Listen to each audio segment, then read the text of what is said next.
કચ્છ જિલ્લાના અંતરિયાળ બંને વિસ્તારમાં ચોમાસાના વરસાદ બાદ અનેક ગામોમાં લોકોનું જનજીવન ગંભીર રીતે પ્રભાવિત થયું છે। વરસાદી પાણી રહેણાંક વિસ્તારોમાં ઘૂસી જતા અનેક પરિવારો પોતાના કાચા મકાનો છોડવા મજબૂર બન્યા છે। સુરક્ષિત આશ્રય ન મળતા કેટલાક લોકો બીજા ગામ અથવા રસ્તા પર વાહનોમાં તાડપત્રી બાંધીને ચોમાસાના દિવસો પસાર કરી રહ્યા છે। વિસ્તારમાં હજુ પણ કાચા રસ્તાઓ અને કાચા મકાનોની સમસ્યા યથાવત છે। વરસાદ પડતા રસ્તાઓ કાદવમાં ફેરવાઈ જાય છે, જેના કારણે ગામોમાં અવરજવર મુશ્કેલ બની જાય છે। વિદ્યાર્થીઓ, વૃદ્ધો અને દર્દીઓને ભારે હાલાકીનો સામનો કરવો પડે છે।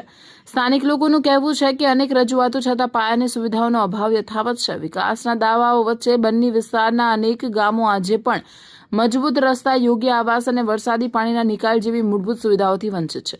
દર વર્ષે ચોમાસા દરમિયાન બંને વિસ્તારમાં પાણી ભરાવા અને અવરજવરની સમસ્યાઓ સર્જાતી હોવાનું અગાઉથી નોંધાયું છે, જે આ વિસ્તારની લાંબા સમયથી ચાલી આવતી પડકારજનક સ્થિતિ દર્શાવે છે।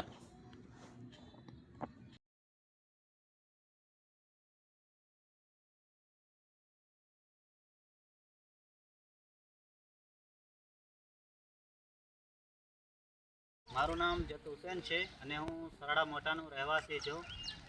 4 છાંટા આવે અને તમે અમારા જે સરાડા મોટાની રોડની હાલત છે એ તમે જોઈ શકો છો। મેઇન રોડથી જે સરાડા વાન માટે 1.5 થી 2 કિલોમીટર જાય છે, એના માટે તમે જોઈ શકો છો રસ્તાની કેવી હાલત છે। આ વિડિયા મારફતે અમે જોવાના છીએ।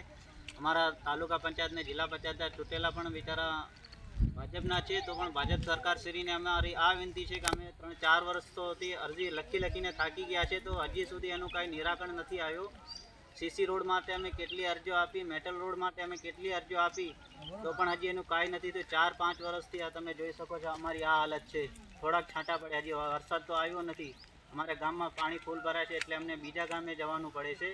તો હવે આ મીડિયા મારફતે અમે તમને દેખાડીશું કે અમારી રસ્તાની કેવી હાલત છે।